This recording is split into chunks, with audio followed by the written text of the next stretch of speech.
बिस्मिल्लाहिर्रहमानिर्रहीम। अस्सलाम वालेकुम जनाब। स्टोरी मैंने एक ही शेयर करनी है। स्टोरी इतनी अहम है कि तमाम नेशनल स्टोरीज़ पर ये इंटरनेशनल स्टोरी एक बहुत ही सबकत ले चुकी है। इस वक्त इंडिया और पाकिस्तान में हालात बहुत ही गलत नाहज पर पहुंच चुके हैं। हालात ख़राब हो चुके हैं। एटमी जंग का ख़तरा हर लम्हे बढ़ रहा है। अगर ये एटमी जंग छिड़ जाती है तो इससे क्या होगा, पाकिस्तान को क्या नुकसान होगा, इंडिया को क्या नुकसान होगा, ये क्यों हो रहा है, इसके पीछे क्या चक्कर है, साजिश क्या है, इस साजिश के पीछे इसराइल और अमेरिका क्या चाहते हैं, ये चक्कर क्या है। इसराइली ख़ुद सफ़ीर भी वहाँ पर और इसराइल के वज़ीर-ए-आज़म भी इंडिया के हक़ में ट्वीट कर रहे हैं, और साथ ही इसराइल के वहाँ पर डेलीगेट्स भी आ रहे हैं। इसराइल के तैयारे और इसराइल का जंगी सामान और इसराइल का असलहा वो इंडिया पहुँच चुका है, और अब वो ऐलान कर रहे हैं कि हम इंडिया के साथ हैं। अमेरिका ने ऑलरेडी ऐलान किया हुआ है कि हम इंडिया के साथ हैं।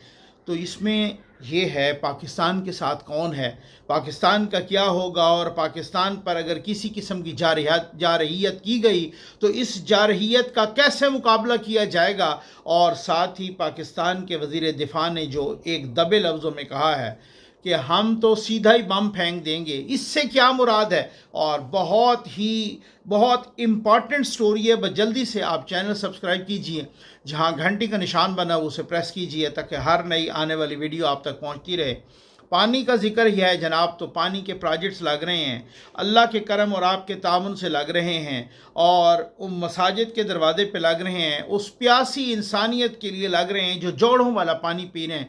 जिन जिन लोगों ने प्लेज किया हुआ है वो जल्दी कीजिए। उन इलाकों में आप यकीन कीजिए शदीद तरीन गर्मी शुरू हो गई है, और एक गर्मी की लहर है, और उन इलाकों में बहुत सा रिक्वेस्ट आ रही है कि जिस तरह से आपने इन इलाकों में वाटर के प्रोजेक्ट्स लगाए हैं, हमें भी लगा के दें, क्योंकि वो जोड़ों वाला पानी न पीना पड़े, और अब जौहर भी खुश्क हो रहे हैं। आइए जनाब, ये नंबर डिस्प्ले हो रहा है। फर्दर किसी भी क्यूरी के लिए इस नंबर पे व्हाट्सएप पे आप कॉल भी कर सकते हैं, मैसेज भी कर सकते हैं। तो ये जो जंग, ये जो जिस तरीके की सूरत हाल है, ये कौन इसको हवा दे रहा है, इस साजिश के पीछे क्या है। इसराइल के वज़ीर-ए-आज़म नेतन्याहू ने इंडिया के हक़ में ट्वीट की है। इसराइल का वो सफ़ीर जो कि भारत में है, वो किस किस्म की बकवासियात कर रहा है, और कह रहा है कि यहाँ तो हमास वालों ने विज़िट किया है, और ये यहाँ लश्कर तैयबा और इनके साथ उन्होंने एक एका किया है। और उन्होंने पहले ही कहा, भारत ने पहले ही लम्हे, कि जिस तरह से ये हमला हुआ, ये फॉल्स फ्लैग ऑपरेशन हुआ, कि ये तो वो 7 अक्टूबर है भारत का, जिस तरीके से इसराइल पर हमला किया गया था। इसराइलियों ने कहा कि हम तो इसकी मदद करेंगे। इसराइलियों ने अब भारत मुसलसल उसे असलहा भी भेजता रहा, हर किस्म की मदद करता रहा। गज़ा के मज़लूम मुसलमानों के कत्ल आम में और नस्ल कुशी में इसराइलियों ने कहा कि ये इस वजह से कर रहा है कि ये जो साथ है, ये हम कारगिल में हमने इनकी मदद की थी, इस वजह से अब ये हमारी मदद कर रहा है। तो वो एक स्ट्रेटेजिक पार्टनर हैं, वो हर लम्हे एक दूसरे के साथ तामुन करने के लिए, और हर लम्हे हर दिन एक दूसरे के साथ तामुन करने के लिए बेताब हैं। अब मसला ये है कि ये अब क्या होगा। लेकिन सबसे पहले मैं आपको एक ऐसी वीडियो दिखाने लगा हूं कि आपके रोंगटे खड़े हो जाएंगे कि आज भी चाहे इंडिया भी हो, उसमें भी इस तरह के लोग मौजूद हैं, और जो इंडिया जो शरारत करने जा रहा है। अब उसके बाद मैं बताता हूं पाकिस्तान के पास वार हेड्स कितने हैं, इंडिया के पास कितने हैं। अगर एटमी जंग शुरू हो गई तो फिर क्या होगा, और पहले हमला कौन करेगा, और होगा क्या, और नुकसानात क्या होंगे, और तैयारों की सबकत कैसी है, और ये सारी चीज़ें डिस्कस करते हैं। लेकिन ये पहले ज़रा इंडिया के इनका भी ज़रा सुन लीजिए ये क्या कह रहे हैं साहब। और ये बहुत ही हकीकत पसंदी से काम ले रहे हैं, और हकीकत वाली बातें कर रहे हैं। ये सुनना बहुत लाजिम है। हर खित्ते में कुछ न कुछ लोग ऐसे ज़रूर होते हैं जिनकी वजह से वो कहा जाता है कि वो खित्ता कायम होता है। अब ये इस तरह के लोग और हकीकत पसंद लोग भी मौजूद हैं, नो डाउट। ये ज़रा देखिए और ये ज़रा सुनिए। हमारे घर में कोई घटना होती है तो हम सबसे पहले किसको पकड़ेंगे? सबसे पहले तो चौकीदार को पकड़ेंगे ना, कि तुम कहाँ थे, क्यों ये घटना हो गई तुम्हारे रहते हुए, किस लिए तुमको रखा था। लेकिन यहाँ नहीं ऐसा हो रहा है।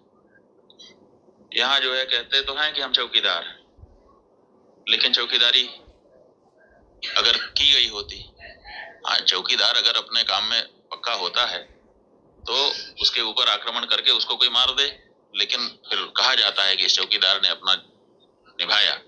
यहाँ तो कुछ पता ही नहीं है, कोई लड़ा ही नहीं उनसे, किसी ने उनको रोकने की कोशिश ही कहीं नहीं की। वो आए, घटना की, आराम से चले गए, कहीं पर उनको कोई बाधा नहीं है। कहाँ है चौकीदार? और चौकीदार के बारे में चर्चा ही नहीं हो रही है। अब कह रहे हैं हम उनको सबक सिखा देंगे, हम ये कर देंगे, हम वो कर देंगे। पाकिस्तान की धरती से आए थे। अरे भाई, पाकिस्तान की धरती से आए थे, इतनी जल्दी कैसे पता चल गया आपको? और अगर इतनी जल्दी आपको पता चल जाता है तो घटना के पहले क्यों नहीं पता चल गया? और दूसरी बात यह है कि अगर पाकिस्तान से आए तो पाकिस्तान के खिलाफ अच्छी तगड़ी कार्रवाई करिए। आप कह रहे हैं कि हम सिंधु नदी का जल रोक देंगे। आपके पास जल को रोकने या उसको डाइवर्ट करके अपने ही देश में रख लेने का कोई उपाय ही नहीं है। हमने विशेषज्ञों से पूछा कि अगर हम सिंधु नदी का जल पाकिस्तान में जाने से रोकना चाहते हैं तो हमारे पास क्या व्यवस्था है? उन्होंने कहा हमारे पास कोई व्यवस्था नहीं है। अगर हम आज से शुरू करें कि ऐसी व्यवस्था हम बना लें तो पैसा कितना लगेगा वो तो अभी पूछिए ही मत। अगर पैसा पर्याप्त दे दिया जाए, पैसे के कारण एक दिन भी काम ना रुके, तब भी 20 साल लगेगा, तब हम सिंधु नदी का जल रोक पाएंगे। तो ऐसी परिस्थिति में हम ये कह दे रहे हैं कि हम सिंधु नदी का जल रोक लेंगे। और टेलीविजन के एंकर हमने सुना वो कह रहे थे बूंद बूंद के लिए तरसेगा पाकिस्तान, एक गिलास शुद्ध पानी नहीं मिल पाएगा, खेती नष्ट हो जाएगी, बिजली नष्ट हो जाएगी, ये हो जाएगा, वो हो जाएगा। गजब बता रहे थे, ऐसा लग रहा था कि जैसे प्यास तो लग ही गई पाकिस्तान को। और इधर विशेषज्ञ बता रहे हैं कि हमारे पास पानी को रोक लेने का कोई उपाय ही नहीं है। आपने सुन लिया, ये वो हकीकत पसंदी वाली बातें हैं। कुछ लोग यहाँ से भी इस तरह की बातें कर रहे हैं, वो मुझे पता है, ठीक है ना। मैं इस तरह की बातें नहीं करूँगा। कुछ वहाँ से कर रहे हैं, कुछ यहाँ से कर रहे हैं, लेकिन अब मजबूरी ये बन गई है कि अगर इस तरह की बातें हों, और चूँकि साजिश बहुत बड़ी है, जो इसराइल भी कूद पड़ा है, चूँकि इसराइल ने हमेशा ही इंडिया का साथ दिया। ये आपको याद है कि जब हमने अभिनंदन को गिराया था तो उस वक़्त के DGISPR जनरल आसिफ गफूर साहब ने कहा था हमने 2 पायलट गिराए हैं, ठीक है ना। ये उनका मौजूद है, उनका मैंने सुनवाया हुआ भी है कि हमने 2 पायलट गिराए। वो दूसरा पायलट किधर गया? फिर बाद में लोगों ने पूछा जी वो दूसरा पायलट किधर गया? अभिनंदन को तो पकड़ लिया, और आपने कहा था हमने 2 पायलट गिरफ्तार किए हैं। तो असल में वो दूसरा पायलट इसराइल का था, और वो दूसरा त्यारा भी वो पायलट इसराइल का था। भले वो इंडिया का त्यारा हो, लेकिन वो पायलट इसराइल का था, और इसराइल का जो पायलट गिराया गया, अब मुझे नहीं पता कि वो उनको वापस किया गया है या आज तक भी वो पाकिस्तान के पास है। तो ये क्या है? ये क्या सूरत हाल है?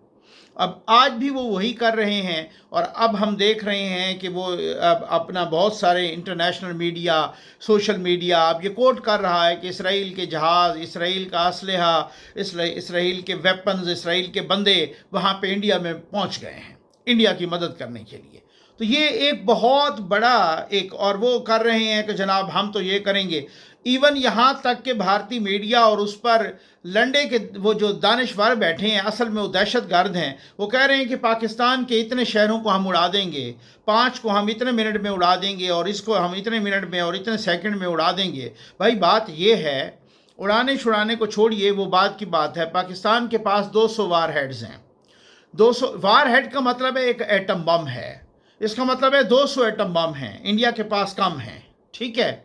और 200 वार हेड्स जो पाकिस्तान के पास हैं, एक वार हेड या एक एटम बम जो है, कोई है 10 किलोवाट का, कोई 15 किलोवाट का, कोई 20 किलोवाट का, कोई 25 किलोवाट का, कोई 5 किलोवाट का। ये जो हिरोशिमा पर गिराया गया था ये 5 किलोवाट का है।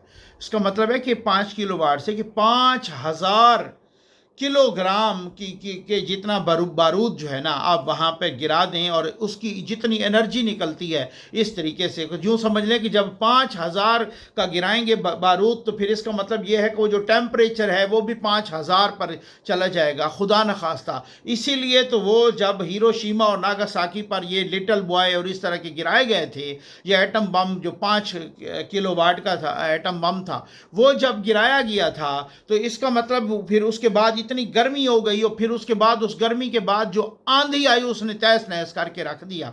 अब मामला ये है कि मैंने कुछ एक्सपर्ट से भी बात की है और वो कहते हैं कि अगर खुदा न खास्ता इस तरह की सूरत हाल होती है और इंडिया पहले फेंक देता है, तो अभी जो लेटेस्ट जो कि यहाँ पर कुछ सबमरीन्स ली हैं चाइना से पाकिस्तान ने, उन पर रिएक्ट करने का वो उनकी कैपेबिलिटी है और वो सेकंड नंबर पे वो रिएक्ट कर सकती है। ठीक हो गया। और इंडिया के साथ रिएक्ट करने की अभी तक कोई कैपेबिलिटी नहीं है, नंबर वन।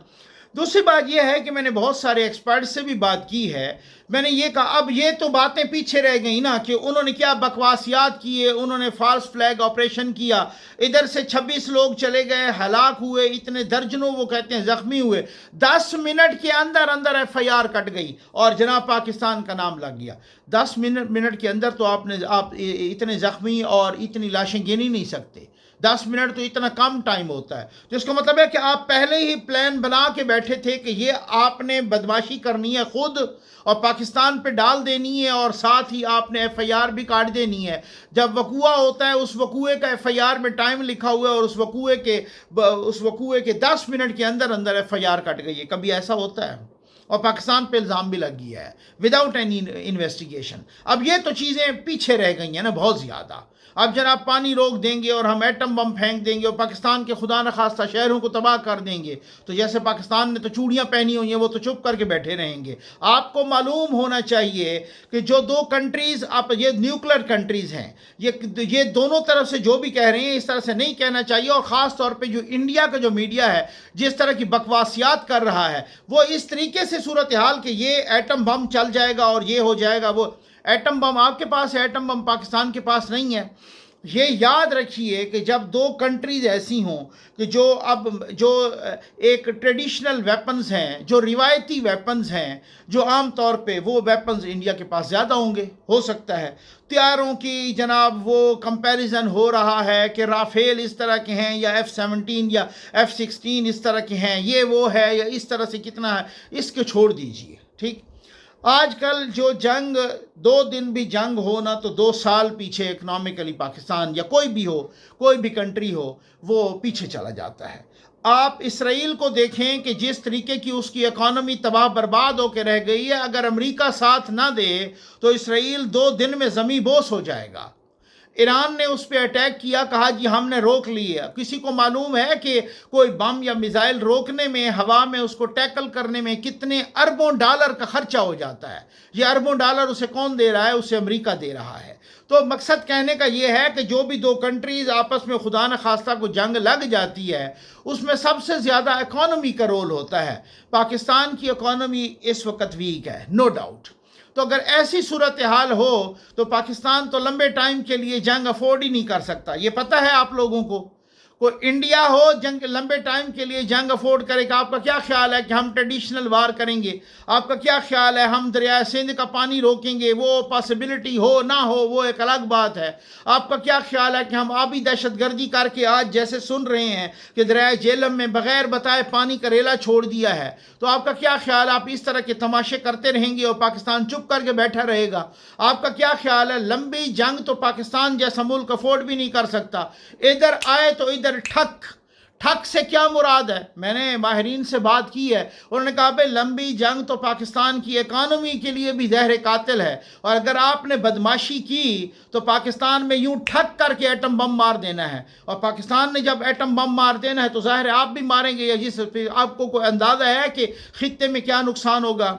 अब तो लोग इंटरनेशनल मीडिया और इंटरनेशनल एजेंसीज ये कहने लग गई हैं कि फौरी तौर पे 3 करोड़ लोग तो कम से कम जो है ना लुक्म अजल बन जाएंगे, 35 करोड़ लोग मर जाएंगे, 3 अरब लोग जो है ना इससे मुतासर होंगे, कितने ज़ख्मी होंगे, कितने बर्बाद होंगे, कितने शहर मिलिया मेट हो जाएंगे। तो अब वही वाली बात है। मैं एक तजियाकार से, एक दिफाई तजियाकार से बात कर रहा था, वो कह रहे हैं यार आप जब भूखे पे हमला करते हैं ना उसके पास लूज़ करने के लिए कुछ भी नहीं होता।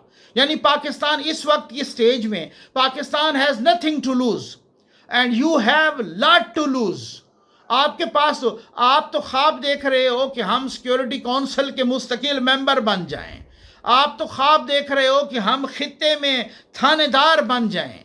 آپ تو خواب دیکھ رہے ہو کہ ہم چائنا کے مقابلے میں اپنے آپ کو امرجنگ سپر پاور کے طور پہ امریکہ ہمارا ساتھ دے. آپ تو خواب دیکھ رہے ہو کہ ہمارے یہاں دیکھو جناب اس کا چیف بھی گوگل کا چیف بھی انڈین، فلاں کا چیف بھی انڈین، فلاں کی ادھر جو ہے نا اسمبل ہو رہی ہیں، اور یہ اب یہ آئی فون اسمبل ہوں گے انڈیا میں، اور اب یہ کارخانے لگیں گے، اور اب یہ ہوگا وہ ہوگا. ہماری اکانومی جو ملک کی جو دنیا کی 5ویں نمبر کی اکانومی ہے، آپ خواب دیکھ رہے ہو ہم اس کو دوسرے نمبر پہ لے آئیں، ہم اس کو تیسرے نمبر پہ لے آئیں. تو آپ تو بڑے بڑے خواب دیکھ رہے ہو. تو آپ کا کیا خیال ہے کہ آپ اگر اس طرح کی بکواسیات کر رہے ہو اور آپ کے جواب میں یا اس سے پہلے آپ نے اس طرح سے بدماشی کی اور پاکستان نے پہلے ایٹم بم چلا دیا، جو کہ وزیر دفاع نے کہا بھی ہے، اور ظاہر ہے بھائی اس میں کوئی ایگزیجریشن نہیں ہے، اس میں کوئی نہیں، اس میں حقیقت پسندی ہے کہ جو آپ ایک ایسے بندے کو وہ کریں گے کہ اگر اس طریقے سے آپ اٹیک کریں گے یا بدماشی کریں گے یا اس کا پانی روکیں گے تو پاکستان 6 مہینے، مہینہ، 2 مہینے، سال یہ جنگ افورڈ نہیں کر سکتا، کیونکہ پاکستان کی اکانومی اس کو افورڈ نہیں کر سکتی. نو ڈاؤٹ پاکستان کی آرمی افورڈ کر سکتی ہے، بھول میں نہیں رہنا چاہیے. آپ کو اگر بھول میں رہنا ہے تو آپ ابھینندن سے پوچھو دوبارہ. ابھینندن کو میں تو کہتا ہوں دوبارہ بھیجو نا ذرا. پچھلی دفعہ تو ہم نے چائے پلا کے ان کو واپس بھیج دیا تھا نا، اس دفعہ ان کو وہ چائے پلائیں گے الگ سمجھ جائے گی. ذرا ابھینندن کو دوبارہ بھیجنا. میں کہتا ہوں ابھینندن باپ کی بھی توبہ کرے گا کہ میرے باپ کی بھی توبہ ہے کہ میں دوبارہ جاؤں وہاں پر. جس طریقے سے اس کو آرمی نے تو کچھ نہیں کہا، اس نے تو بڑی مہمانی کی ہے، لیکن اس پکڑنے سے پہلے جو اس کو چانٹے لگے تھے نا منہ پر، اور جس طریقے سے لہو لہان اور اس کے دانتوں سے خون نکل رہا تھا، وہ اس کو ضرور یاد ہوگا. پھر اس کے بعد تو اس کی بڑی تواضع کی گئی اور بڑی مہمان نوازی کی گئی اور بڑی چائے پلائی گئی. تو وہ اس کو کہیں تو وہ کہے گا میرے باپ کی بھی توبہ ہے. بات یہ ہے کہ اگر کوئی اس طرح کی صورتحال پیدا ہو جاتی ہے اور پاکستان، اب میں نے پوچھا کہ اگر خدا نخواستہ، گاڈ فاربڈ، میں بار بار کہہ رہا ہوں کہ اگر ایسا کوئی صورتحال ہو جاتی ہے تو پاکستان کو حملہ پہلے سوٹ کرتا ہے یا بعد میں سوٹ کرتا ہے، تو مجھے تقریباً 99% لوگوں نے یہی جواب دیا کہ پاکستان کو حملہ پہلے سوٹ کرتا ہے. اور اگر پاکستان نے حملہ پہلے سوٹ کیا اور اس نے وار ہیڈز کو جس طریقے سے پھیلایا ہوا ہے اور جس طریقے سے وہ کیا ہوا ہے، تو پھر آپ کا کیا خیال ہے یہ حملہ انڈیا تک محدود رہے گا؟ یہ حملہ انڈیا تک نہیں محدود رہے گا. ہمارے پاس ایسے بھی میزائل ہیں جن کی مار اسرائیل تک ہے، تو وہ وہاں تک بھی جائے گا، وہ اس کو بھی ستیہ ناش کرے گا، اس کو بھی تباہ برباد کرے گا. پھر آپ دیکھ لیجئے گا کہ اگر اس طرح سے پھر وہ جیسے کہتے ہیں نا کہ everything is fair in love and war, کہ محبت اور جنگ میں ہر کچھ سب کچھ جائز ہوتا ہے آپ کے اپنے بقول. تو یہ والی بات ہے. یہ اس کو جنرل باجوہ نہ سمجھیں، یہ ڈیفرنٹ قسم کا جرنیل ہے بھائی، یہ ڈیفرنٹ قسم کا آرمی چیف ہے، اس کے ڈیفرنٹ قسم کی ایڈیالوجی ہے اور اس کے ڈیفرنٹ قسم کی سوچ ہے. اگر آپ نے ان کے ساتھ چھیڑنے کی کوشش کی تو وہ نہیں چھوڑے گا، یہ بالکل پکی بات ہے. یہ ایسی بات نہیں ہے. خود اپنا ڈاکٹر قدیر محسن پاکستان نے کہا تھا کہ مجھ سے مشرف صاحب نے پوچھا تھا کہ جی یہ آپ نے اپنے کچھ میزائلوں کی رینج 2000 سے زیادہ کیوں رکھی ہے؟ تو پھر انہوں نے اس چیز کو بڑا برا منایا تھا کہ یہ کیوں رکھی ہے. بات ظاہر ہے بہت سارے پٹھو بھی تو ہوتے ہیں نا، ٹھیک ہے نا. تو ان کو پتہ چل گیا کہ بھائی یہ رینج اس لیے زیادہ رکھی گئی ہے کہ یہ اسرائیل تک مار کریں گے. تو آج بھی پاکستان کے پاس ہیں. یہ احسان ہے ذوالفقار علی بھٹو صاحب کا، یہ احسان ہے بے نظیر بھٹو شہید کا، یہ احسان ہے نواز شریف کا، اور یہ احسان ہے ڈاکٹر عبدالقدیر کا. ان کے احسانات ہیں کہ جس طریقے سے اس طرح سے میزائل ٹیکنالوجی بنی ہے، جس طریقے سے ایٹامک ٹیکنالوجی، اور ہمارا جو ڈیٹرنس ہے وہ تو ہم ڈیفینیٹلی یوز کریں گے نا. یہ تو نہیں ہے کہ آپ چڑھ آئیں یا چڑھ دوڑیں یا ہمیں محسوس ہو کہ یہ ٹریڈیشنل وار میں اب معاملہ خراب ہو رہا ہے یا اس طرح سے ہو رہا ہے، تو اس طرح سے تو نہیں. اور اگر پاکستان کے پاس ایسی انٹیلیجنس ہوئی، اس کے 5% بھی ایسی انٹیلیجنس ہوئی کہ آپ نے تو یہ میں نے پتہ کیا ہے، معلومات کی بنیاد پہ کہہ رہا ہوں کہ آپ پہ سیدھا ایٹم بم پھینک دے گا آپ کے 10 شہروں پر، تو پھر اس کا کیا نتیجہ نکلے گا؟ پھر خطہ محفوظ نہیں رہے گا. یہ 2 ملک تو چھوڑ دیجئے، پھر خطہ نہیں محفوظ رہے گا. تو اطمینان رکھیے، یہ کوئی مودی سرکار یا موزی سرکار میں اتنی ہمت نہیں ہے، اتنی جرت نہیں ہے کہ وہ اس طرح سے کرے. پاکستان کے پاس لوز کرنے کا اتنا کچھ نہیں ہے جتنا کچھ آپ کے پاس ہو. آپ بڑے بڑے خواب دیکھ رہے ہو. یہ تو یہاں تو یہ صورتحال ہے کہ یہ تو سمجھتے ہیں شہادت ہے مطلوب و مقصود مومن، نہ مال غنیمت نہ کشور کشائی. اگر اس طرح کی صورتحال ہو تو تب میں سمجھتا ہوں سارے ایک ہوتے ہیں. ایک بات کا مجھے افسوس ضرور رہے گا، میں نے یہ ویڈیو بنانے سے پہلے بھی عمران خان صاحب کا ٹویٹر اکاؤنٹ کھول کے دیکھا، یعنی یہ دنیا کا واحد ٹویٹر اکاؤنٹ ہوگا کہ جو جس طریقے سے جو جیل کے اندر بھی مالک چلا گیا ہے تب بھی وہ خاموش نہیں ہو رہا، ایک تنکا بھی ہلتا ہے نا وہ ٹویٹ ہو جاتا ہے، اسی طرح سے ایک چھینک بھی آتی ہے تو ٹویٹ ہو جاتا ہے اور بیان آ جاتا ہے جناب یہ ہے عمران خان کا جیل سے، اڈیالہ جیل سے پیغام. یہ جو تیسرا روز ہے اس طریقے کی بکواسیات چل رہی ہیں. میں نے موذی حکومت کے خلاف یا موذی سرکار کے خلاف کسی قسم کی کوئی ٹویٹ نہیں دیکھی، کسی قسم کا کوئی بیان نہیں دیکھا. تو یہ کیا غیر بیان، یہ تو اب اندر ہیں. وہ جب ابھینندن کو گرایا تھا اور اس طریقے کی تقاریر ہوئی تھی قومی اسمبلی میں، اس وقت بھی انہوں نے کہا تھا کہ آپ کیا چاہتے ہو کہ میں پھر انڈیا پر حملہ کر دوں. تو اتنی سی غیرت تھی وہ اور انہوں نے 72 گھنٹے کے اندر اندر ابھینندن کو واپس بھیج دیا. وہ اتنے ہی بہادر ہیں. لیکن میں سمجھتا ہوں پاکستانی قوم بھی بہادر ہے، پاکستان کا سپہ سالار بھی بہادر بھی ہے، حافظ قرآن بھی ہے. اس کا ایمان ہے کہ جب اس طریقے سے دشمن للکارتا ہے تو اس کی للکار کا کیسے جواب دیا جاتا ہے. لیکن یہ پکی بات ہے کہ اب ہر تجزیہ کار انڈیا میں بھی کہہ رہا ہے وہ بدبختوں خیال کرو ان کے ساتھ نہ چھیڑنا. اکانومی پہ آپ مذاق اڑا رہے ہو، جن کی اکانومی مضبوط ہو انہوں نے پہلے لمحے آپ پہ ایٹم بم پھینک دینا ہے. اگر آپ اس کے لیے تیار ہو اور آپ کے ذرا گٹوں گوڑوں میں سا ہے اور اگر آپ کی جرت اور غیرت ہے اور آپ کی اتنی حمیت ہے اور آپ اس قسم کی المناک اور دردناک اور کربناک اور اس طریقے کی ذلیل موت کے لیے تیار ہو تو پھر بے شک پہل کرو، پھر بے شک بدماشی کرو، پھر بے شک حملہ کرو. ادروائز مذاکرات ہیں، ادروائز ایران کہہ رہا ہے ہم ثالثی کر رہے ہیں، سعودی عرب کے ساتھ بات چل رہی ہے، چائنا کے ساتھ بات چل رہی ہے. تو انڈیا کو چاہیے کہ یہ جو وار مونگرز ہیں نا ان کو کنٹرول کرے.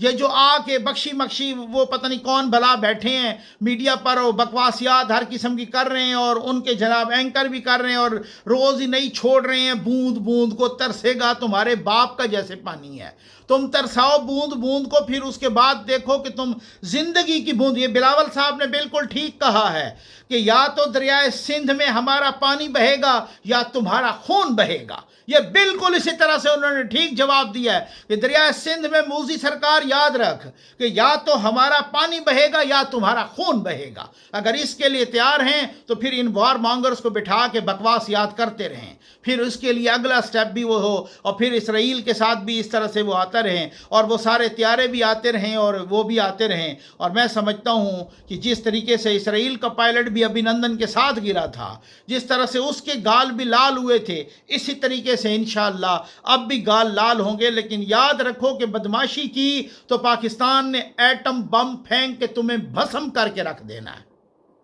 السلام علیکم ناظرین کرام، پینے کے صاف اور میٹھے پانی سے محروم لوگوں کی خدمت کے لیے آپ کا یہ سفر ظفر نقوی ویلفیئر فاؤنڈیشن کے صاف پانی محفوظ زندگی پروجیکٹ میں جاری و ساری ہے. مرحومہ فضیلت بانو نصیر کے اصال ثواب کے لیے آج اس علاقہ میں ہماری ٹیم نے ایک واٹر پروجیکٹ مکمل کیا اور یہ علاقہ مکمل طور پر میٹھے پانی سے محروم ہے. علاقہ مکین 50 روپے کے عوض ایک واٹر کین خرید کر لاتے ہیں جو کہ ایک عام اور غریب بندے کی دسترس سے بہت دور ہے. علاوہ ازیں بارش اور سیلابی پانی کے تالاب اور جوڑ خشک ہوتے جا رہے ہیں جس سے علاقہ مکین شدید مشکلات کا شکار ہیں. لیکن الحمدللہ Mr and Mrs Naseer Ahmed اور مسٹر اینڈ مسز عبدالقادر صاحب کی جانب سے عطیہ کیے گئے اس واٹر پروجیکٹ نے علاقہ مکینوں کی مشکلات کا خاتمہ کر دیا. دعا گوئیں خداوند متعال مرحومہ فضیلت بانو نصیر کی مغفرت فرما کر جنت الفردوس میں اعلیٰ مقام عطا فرمائیں اور Mr and Mrs Naseer Ahmed اور مسٹر اینڈ مسز عبدالقادر صاحب پر اللہ تبارک و تعالیٰ اپنی رحمتیں برکتیں نازل فرمائیں اور انہیں ہر رنج اور غم سے محفوظ فرمائیں. Mister and Mrs Naseer Ahmed Allah آپ کو بہت دے. Mister and missus Abdul Qadir Khan Allah آپ کو بہت دے. اللہ آپ کو رزق حلال دے. اللہ آپ کے ساتھ سے آپ نے نعمت اور برکت دے. ظفر انکل زندہ باد، عبدالقادر خان زندہ باد، نصیر احمد زندہ باد، ظفر انکل زندہ باد. جنہوں نے یہ کام کیا ہے mister and Mrs Naseer Ahmed, mister and missus Abdul Qadir Khan, Allah تعالیٰ ان کے مال رزق جان میں برکت عطا فرمائے. برائے ایصال ثواب فضیلت بانو نصیر مرحومہ اللہ تعالیٰ ان کو جنت سے اعلیٰ مقام عطا فرمائے. یہ قبر پر اپنی رحمت نازل فرمائے. اللہ حدیث میں وارد ہے کہ نیک اولاد کا ہونا خوش بختی کی علامت ہے اور جو روز محشر اپنے والدین کے لیے پروردگار کی بارگاہ اقدس میں وسیلہ اور مغفرت کا باعث بنے گا۔ Mister and Mrs Naseer Ahmed, mister and missus Abdul Qadir Khan نے فضیلت بانو نصیر مرحومہ کے ایصال ثواب کے لیے الحمدللہ آج ہمارے علاقے میں میٹھے اور صاف پانی کا بندوبست کیا۔ آج اس پسماندہ اور غربت زدہ دور دراز مقام پر اہل علاقہ کی خوشی کا کوئی ٹھکانہ نہیں ہے۔ اس علاقے کے لوگوں کے لیے صاف اور میٹھا پانی ایک نعمت خداوندی ہے۔ اللہ تعالیٰ سے دعا گو ہیں کہ فضیلت بانو نصیر مرحومہ کی قبر کو جنت کے باغوں میں سے باغ بنائے اور قبر کو منور فرمائے۔ میں اپنی طرف سے اہل علاقہ کو مبارکباد پیش کرتا ہوں۔ یہ آج واٹر سپلائی عطا کیا ہے ہمارا ایصال ثواب فضیلت بانو نصیر مرحومہ دی قبر دے کروڑ حرام نسل عطا فرما کہ ان کی فیملی نے ان کے صدقہ کیا ہے۔ یا اللہ صدقہ خیرات اپنی پاک باہر گاہ میں قبول مقبول فرما۔ مسجد دی تھئی بہت وڈی پانی دی پریشانی ہے، بہت تکلیف ہے پانی دی۔ نصیر احمد تے انہی گھر والی، عبدالقادر خان تے انہی گھر والی، اللہ پاک انہاں کو بہت خوش رکھے، اللہ پاک انہاں کو بہت رزق دے، اللہ پاک انہاں کو آباد رکھے۔